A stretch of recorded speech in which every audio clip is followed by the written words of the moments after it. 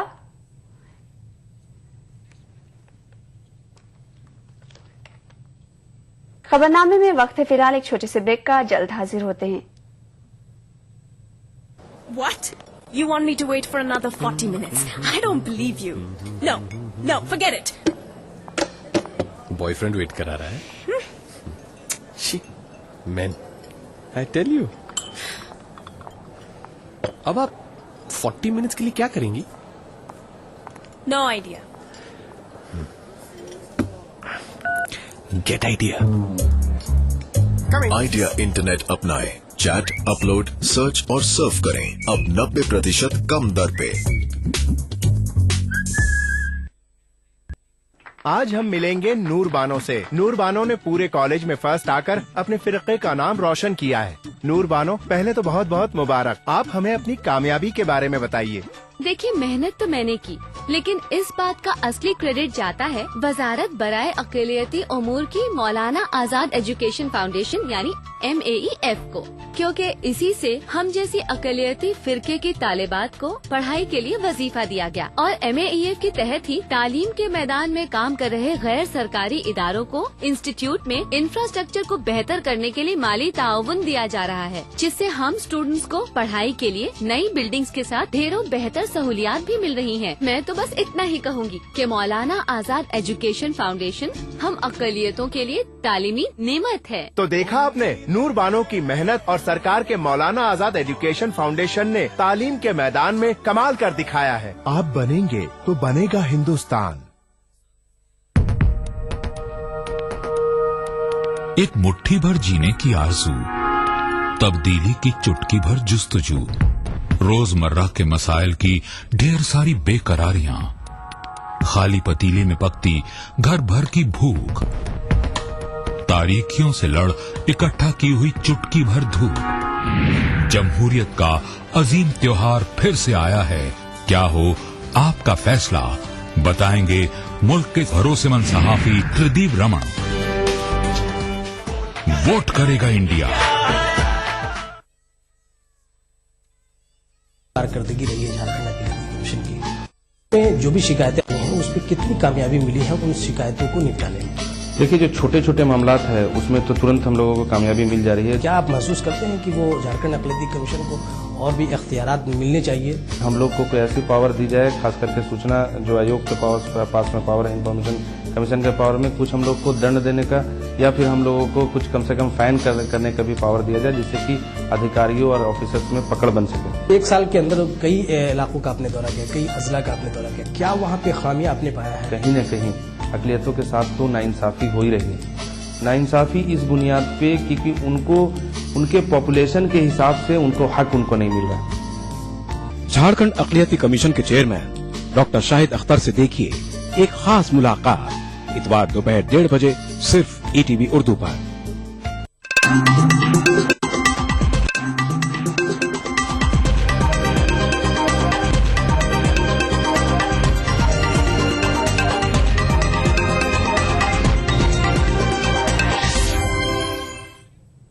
खबरनामे में आपका खैर मकदम है। All India United democratic front ने आम आदमी पार्टी के साथ इत्तेहाद के फैसले पर गौर करने की बात कही है। MP बदरुद्दीन अजमल ने कोलकाता में IAUDF के दफ्तर के इफ्तिताह के मौके पर इस बात का इजहार किया।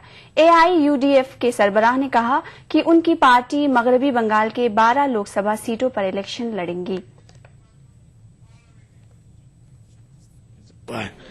ये इससे पहले शायद पूरे जितने रिकॉर्ड थे वो सारे तोड़ दिए गए। बंगाल का अपना इशू ये है कि सबसे बड़ी बात यह है कि 2.5 साल हो गए दीदी को आए हुए। दीदी ने वादा किया था कि हम मुसलमानों के लिए और जो पिछड़े लोग हैं उनके लिए सब कुछ कर देंगे। अब दीदी कहती है कि मेरे पास फंड नहीं है, सेंट्रल मुझे पैसा नहीं दे रहा है। अच्छे लोग हैं, पढ़े लिखे लोग आ रहे हैं, लेकिन अब हम देखना चाहते हैं कि सूरज कितना उठता है, क्योंकि यही आप पार्टी वाले का अभी 1 हफ्ता भी नहीं हुआ, 10-15 दिन के अंदर बहुत सी चीजें इनके भी सामने आ रही है, तो एकदम से देखा जाएगा उसके बारे में। बज़्म फरोग अदब कोकन के ज़ेर एहतमाम तुड़ैल में एक सिंपोजियम हुआ। उर्दू अदब के फरोग में कोकन का हिस्सा के उन्वान से मुनक्किदा इस सिंपोजियम में उर्दू के मुमताज स्कॉलर्स ने शिरकत की और कोकन की अदबी सरगर्मियों पर रोशनी डाली। महाराष्ट्र में सरजमीन कोकन को जियालों के सरजमीन के हवाले से तो सभी जानते हैं, लेकिन उर्दू अदब के हवाले से यहाँ की सरगर्मियां मंजर-आम पर नहीं आ सकी। उर्दू अदब की तारीख में भी इस खित्ते की अदबी सरगर्मियों का कोई हवाला नहीं। सिंपोजियम के मेहमान खुसूसी खतीब कोकन अली M शमसी ने कोकन की उर्दू अदब की तारीख पर कुछ इस तरह से रोशनी डाली। इनका कहना है कि अब जबकि मुल्क में उर्दू के दबिस्तान टूट रहे हैं, ऐसे में लोगों की निगाहें सरजमीन कोकन की जानिब है। यहाँ पर उर्दू का दबिस्तान बनने की फजा साजगार है। दरअसल इस वक्त कोकन की फिजा जो है ये उर्दू के दबिस्तान बनने की फिजा है। यहाँ स्कूलों का, उर्दू स्कूलों का, जूनियर कॉलेज का जाल बिछा हुआ है। उसके अलावा दीनी मदारिस भी है, तो उर्दू का जो है बड़ा माहौल बना हुआ है। इससे पहले भी चूंकि यहाँ कोई तहकीक करने वाला नहीं था, लेकिन हम जैसे थोड़े बहुत जानने वाले लोग जानते हैं कि 250 साल पहले हमारे रत्नागिरी में मौलवी इस्माइल बुढ़िया ने जंतर मंतर उर्दू का प्रेस कायम किया था। अब जो फिजा बनी है जिसमें उर्दू के जानने वालों की तरबियत हो रही है, और अब जिस जगह हम आए हैं कई एक नाम हमारे जहन में उछलते हैं। आजाद नूह तुड़िल भी यहाँ के थे, साकिब तुड़िल भी यहाँ के थे, साहिल तुड़िल भी यहाँ के थे, और नूही और ये तमाम जो वाबस्तगियां देख रहे कि इस वक्त उर्दू के लिए इससे ज्यादा उस्तवार माहौल किसी जगह है हिंदुस्तान में, ऐसा मैं महसूस नहीं करता। मेरे उस्ताद अब्दुर्रहीम नश्तर साहब, उन्होंने मुझे बच्चों की आदत तख्लीक करने के लिए तवज्जो दिलाई। दिल्ली से निकलने वाला बच्चों का रिसाला निराली दुनिया, उसमें वो नज़्में शाया हुई और वहीं से बच्चों के लिए आदत तख्लीक करने का मुझ में जुनून पैदा हुआ। 30 साल पहले कोकन के मुहिबान उर्दू ने बज़्म फरोग उर्दू कोकन के नाम से एक इदारा कायम किया। ये इदारा उर्दू अदब के फरोग, तरवीज व इशाअत में अहम रोल अदा कर रहा है। तज़किरा शोरा कोकन के इशाअत का सेहरा इसी इदारे के सर जाता है, जिसके जरिए सैकड़ों साल कदीम उर्दू सरमाया महफूज हुआ। इदारे की सरगर्मियां जारी हैं। सिंपोजियम में नौजवान शायर इकबाल सालिक के अदबी अतफाल पर लिखी गई किताब पहला कदम का इजरा भी किया गया। जश्न हो रहा है। वफा साहब, वफा राजेवाड़ी, ये कोहनामक शायर हैं, ये एक जाती हुई नस्ल है, और जिसकी किताब का इजरा हो रहा है इकबाल सालिक पहला कदम, ये एक नई नस्ल, यानी लोग जो रुखसत हो रहे हैं उनके लिए नए लोग जो हैं वो सामने भी आ रहे हैं, नए कलम सामने आ रहे हैं। तज़किरा शोराए कोकन की शक्ल में एक ऐसी अदबी किताब शाये की गई जो कोकन में एक मुस्तनद अदबी दस्तावेज की हैसियत रखती है। बच्चों के अदब से मुतल्लिक शोआए नौ भी बज़्म की एक काबिल कद्र तसनीफ है, जिसे शाये करके बज़्म ने एक और अदबी कारनामा अंजाम दिया है।